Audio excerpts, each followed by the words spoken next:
আসসালামু আলাইকুম সম্মানিত দর্শক। আশা করি আপনারা সবাই অবশ্যই ভালো আছেন। দেখুন, ইতিহাসের পাতা উল্টালে আমরা কিন্তু এক অদ্ভুত চক্র দেখতে পাই। আপনারা হয়তো ফরাসি সম্রাট নেপোলিয়ন বোনাপার্টের কথা জানেন। এলবা দ্বীপে যখন তাকে নির্বাসনে পাঠানো হলো, গোটা ইউরোপ কি ভেবেছিল? গোটা ইউরোপ ভেবেছিল এক বিশাল অধ্যায়ের চিরস্থায়ী সমাপ্তি ঘটে গেছে। কিন্তু রাজনীতি আর ক্ষমতার নেশা বড়ই অদ্ভুত। মাত্র ১০ মাসের মাথায় নেপোলিয়ন কিন্তু ফিরে এসেছিলেন। আর তার সেই ফেরা কাঁপিয়ে দিয়েছিল পুরো ইউরোপের মসনদ।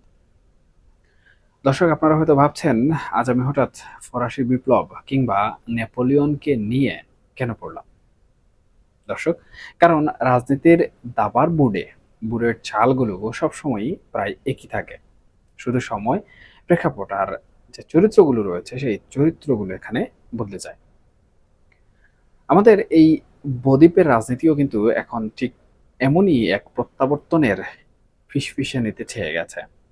তবে আজকের আলোচনা শুধু একজন সাবেক প্রধানমন্ত্রী শেখ হাসিনার দেশে ফেরা নিয়ে নয়, বরং পর্দার আড়ালে এমন এক ভয়ঙ্কর রাজনৈতিক আর বলা চলে আইনি ফাঁদ পাতা হচ্ছে, যার কথা শুনলে আপনি অবশ্যই শিউরে উঠবেন। আপনারা হয়তো চায়ের কাপে ঝড় তুলছেন, শেখ হাসিনা আকাশপথে আসবেন নাকি সড়ক পথে।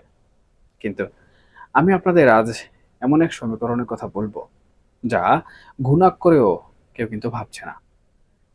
দেখুন, আগামী ডিসেম্বরে এমন এক সাইক্লোন ধেয়ে আসছে, যা কোনো গুলি বা বারুদ ছাড়াই কিন্তু পুরো রাষ্ট্রযন্ত্রকে বলা চলে এক লহমায় অচল করে দিতে পারে।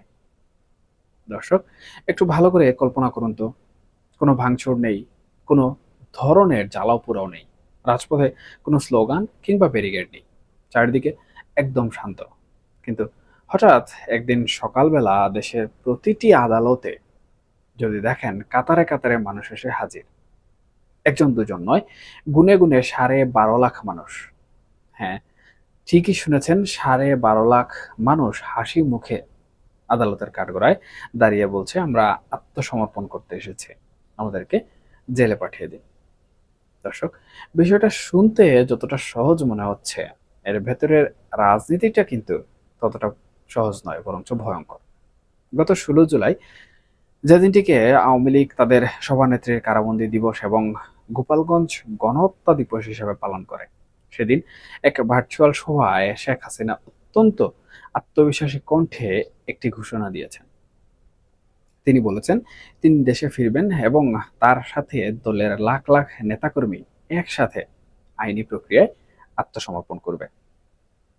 তিনি কিন্তু কোনো সশস্ত্র বিপ্লবের ডাক দেননি। তিনি খুব ভালো করেই জানেন বর্তমান যে প্রেক্ষাপট, সেই প্রেক্ষাপটে রাজপথে পেশি শক্তি দেখাতে গেলে তা কিন্তু হিতে বিপরীত হতে পারে।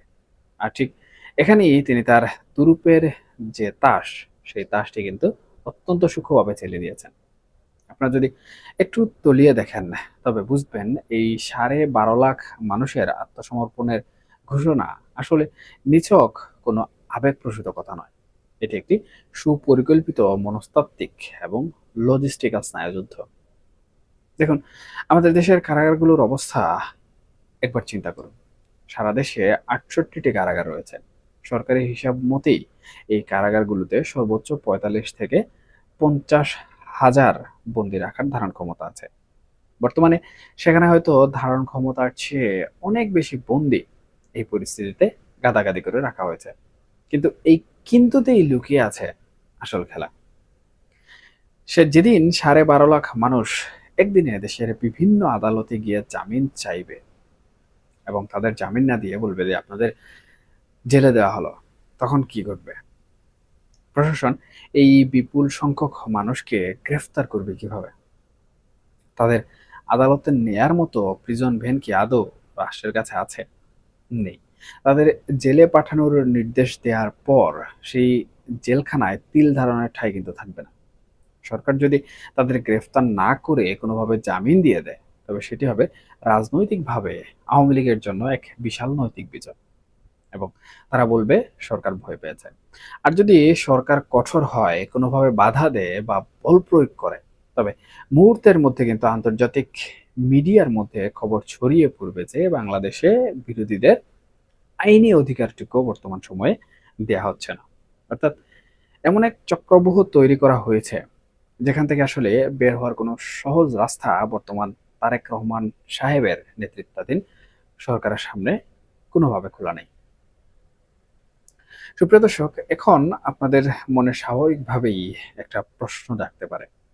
সেই প্রশ্নটি হচ্ছে, এত বড় একটা ঝুঁকি নিয়ে শেখ হাসিনা হঠাৎ দেশে ফিরবেনই বা কেন? তিনি কি জানেন না তার জীবনের উপর কতটা হুমকি রয়েছে? দেখুন, ৫ই আগস্টের পর পরিস্থিতি কতটা ভয়াবহ ছিল তা তো আর কারো অজানা নেই, তাই না? যারা তাকে ক্ষমতাচ্যুত করেছে তাদের ক্ষোভের আগুন এখনো কিন্তু নেভেনি। তাহলে কোন সাহসে তিনি এই ডিসেম্বর মিশনের ছক কষলেন? এর উত্তর লুকিয়ে আছে আন্তর্জাতিক রাজনীতির অদৃশ্য সুতো। আপনারা যদি একটু ভালো করে খেয়াল করেন তাহলে দেখবেন শেখ হাসিনা তার বক্তব্যে অত্যন্ত রহস্যময় একটি কথা কিন্তু বলেছেন। তিনি বলেছেন, আগামী কয়েক মাসের মধ্যে দেশের ভেতরের এবং আন্তর্জাতিক দুনিয়ার পরিস্থিতি অনেকটাই বদলে যাবে।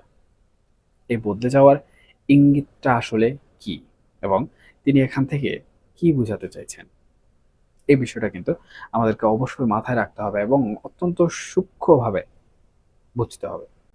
সুপ্রিয় দর্শক, আমরা সবাই জানি ভারতের নরেন্দ্র মোদী সরকার প্রথম থেকেই কিন্তু শেখ হাসিনাকে সমর্থন দিয়ে আসছে, এবং ভারত কোনোভাবেই চায় না বাংলাদেশের মাটিতে এমন কোনো শক্তির উত্থান হোক যা আসলে দিল্লির মাথা ব্যথার বড় কারণ হতে পারে। কিন্তু শুধু ভারতের ভরসায় কি এত বড় রাজনৈতিক জুয়া কোনোভাবে খেলা সম্ভব? না। এবং এখানেই চলে আসে আমেরিকার প্রসঙ্গ। ডোনাল্ড ট্রাম্পের প্রশাসন যদি হোয়াইট হাউসে বসে সমীকরণ মেলায় তাহলে কেমন হবে? আওয়ামী লীগের থিঙ্ক ট্যাঙ্ক গুলো কিন্তু কোনোভাবে বসে নেই। তারা ওয়াশিংটনে জোরদার লবিং চালিয়ে যাচ্ছে, এবং তারা হয়তো ট্রাম্পের পলিসি মেকারদের বর্তমান সময়ে বোঝাতে সক্ষম হয়েছে যে বর্তমান ব্যবস্থায় বাংলাদেশে কোনো ধরনের স্থিতিশীলতা আসছে না। যদি সত্যি দিল্লি এবং ওয়াশিংটনের মধ্যে কোনো গোপন সমঝোতা হয়ে থাকে, তবেই আমি মনে করি কেবল ডিসেম্বরের এই নাটকীয় প্রত্যাবর্তনের যে চিত্রনাট্য, সেই চিত্রনাট্য বাস্তব রূপ পেতে পারে। সুপ্রিয় দর্শক, এবার একটু ভিন্ন প্রসঙ্গে আসে। তিনি দেশে ফিরবেন, এটা যদি ধরেও নেই, তবে ফিরবেন কোন পথে? এটা নিয়ে রাজনৈতিক মহলে কিন্তু তুমুল একটা জল্পনা কল্পনা চলছে।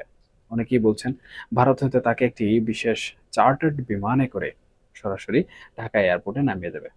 কিন্তু রাজনীতির মাঠে যারা আসলে একটু গভীরভাবে বিশ্লেষণ করতে পছন্দ করেন তারা অন্য একটি সম্ভাবনার কথা বলছেন, এবং তারা বলছেন সড়ক পথের কথা, বিশেষ করে বেনাপোল সীমান্তের কথা।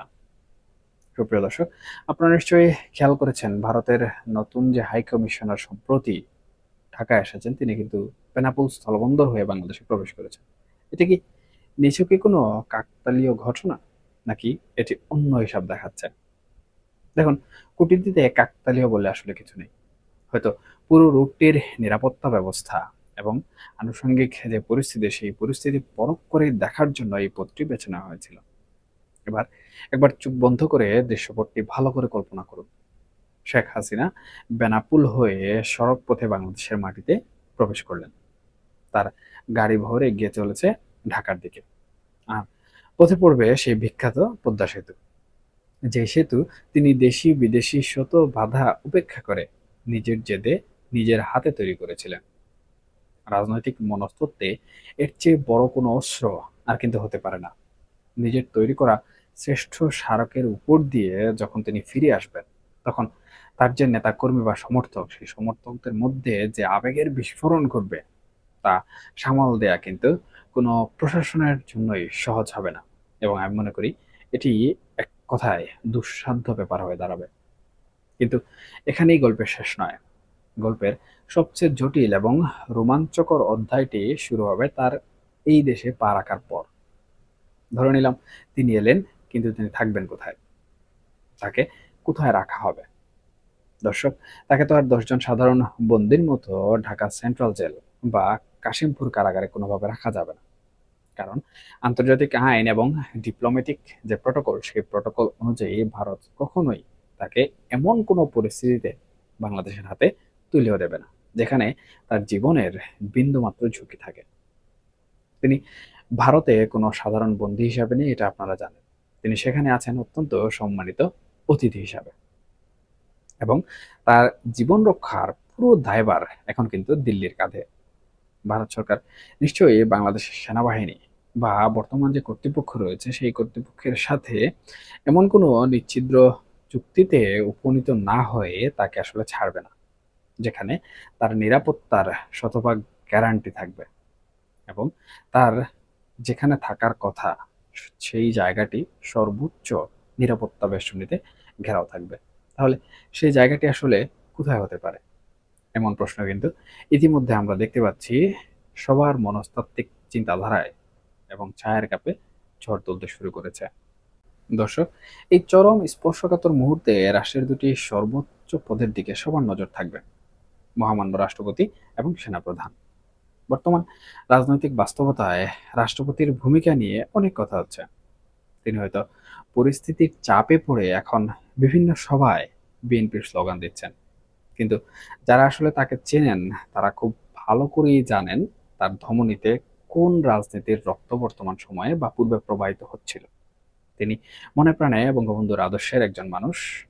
পরিস্থিতি একটু অনুকূলে এলে তার কলমের এক খোঁচায় অনেক বড় বড় সমীকরণ কিন্তু বদলে যেতে পারে। রাষ্ট্রপতির একটি স্বাক্ষর কিন্তু অনেক বড় সাজা মওকুফ কিংবা স্থগিত করে দেওয়ার ক্ষমতা রাখে।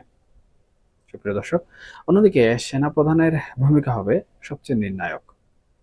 সেনাপ্রধান ব্যক্তিগতভাবে যে আদর্শের অনুসারী হন না কেন, আন্তর্জাতিক এবং আঞ্চলিক যে ভূ রাজনীতি রয়েছে সেই আন্তর্জাতিক ভূ রাজনীতির প্রবল চাপে তিনি প্রাতিষ্ঠানিক বাধ্যবাধকতার বাইরে এক পাও কিন্তু ফেলতে পারবেন না। গত 5ই আগস্টে যেমন বাধ্য হয়েই তাকে শেখ হাসিনাকে নিরাপদে ভারতে পৌঁছে দেওয়ার ব্যবস্থা করতে হয়েছিল, ঠিক তেমনি ডিসেম্বরে যদি শেখ হাসিনা দেশে ফিরে আসেন তবে তাকে নিচ্ছিদ্র নিরাপত্তা দিতেও কিন্তু সেনাবাহিনী এখানে বাধ্য থাকবে। তাহলে সব সমীকরণ শেষে ফলাফল কি দাঁড়াচ্ছে? শেখ হাসিনাকে যদি শেষ পর্যন্ত দেশে এনে বিচারের মুখোমুখি করা হয়, তবু তার নিরাপত্তার স্বার্থে তাকে সাধারণ কোনো কারাগারে আসলে রাখা সম্ভব হবে না। তাকে হয়তো রাখা হবে ক্যান্টনমেন্টের ভেতরে সম্পূর্ণ সেনা হেফাজতে তৈরি করা কোনো বিশেষ সাব জেলে। ইতিহাস সাক্ষ্য দেয় এর আগেও অনেক হেভিওয়েট রাজনৈতিক ব্যক্তিত্ব বা সেনা কর্মকর্তাদের ক্যান্টনমেন্টের ভেতর বিশেষ ব্যবস্থা কিন্তু বন্দী রাখা হয়েছে। শেখ হাসিনার ক্ষেত্রেও হয়তো ঠিক তেমনই কোনো দুর্ভেদ্য আবাসন প্রস্তুত করা হচ্ছে, যেখানে সাধারণের প্রবেশাধিকার সম্পূর্ণভাবে নিষিদ্ধ থাকবে। সুপ্রিয় দর্শক, রাজনীতির এই যে দাবা খেলা, এই দাবা খেলায় শেষ চালটি আসলে কে দেবে তা হয়তো সময় আমাদেরকে বলে দেবে। একপাশে রয়েছে 12.5 লাখ মানুষের আত্মসমর্পণ আর এক অভূতপূর্ব মনস্তাত্ত্বিক চাপ, আরেক পাশে রয়েছে রাষ্ট্রযন্ত্রের সীমাবদ্ধতা এবং ভূ রাজনীতির অদৃশ্য দেয়াল। নেপোলিয়ন যখন ফিরে এসেছিলেন তখন তিনি জানতেন তার সামনে হয়তো চূড়ান্ত বিজয় অপেক্ষা করছে অথবা চিরস্থায়ী পরাজয়। শেখ হাসিনাও কি সেই একই জুয়া খেলাতে বর্তমানে নামতে চাচ্ছেন? ডিসেম্বরের এই কনকনে শীতে বাংলাদেশের রাজনীতিতে যে উত্তাপ ছড়াতে যাচ্ছে তা হয়তো অতীতের সব রেকর্ড আমি মনে করি ভেঙে দেবে। আমরা যারা সাধারণ দর্শক, আমরা শুধু অপেক্ষা করতে পারি এবং দেখতে পারি ইতিহাসের এই বিশাল ক্যানভাসে আগামী দিনে কোন রঙের আঁচড় পড়তে যাচ্ছে। দর্শক, আজকের মতো আমাদের রাজনৈতিক উপাখ্যান এখানে শেষ করছি। আগামীতে হয়তো নতুন কোনো সমীকরণ নিয়ে আবারও আপনাদের সামনে হাজির হব। সে পর্যন্ত সবাই চোখ কান খোলা রাখুন, কারণ রাজনীতিতে যা দেখা যায় তার চেয়ে যা দেখা যায় না তার শক্তি অনেক বেশি। সবাই ভালো থাকবেন, সুস্থ থাকবেন এবং অবশ্যই অবশ্যই নিরাপদে থাকবেন। ধন্যবাদ সবাইকে। আল্লাহ হাফেজ।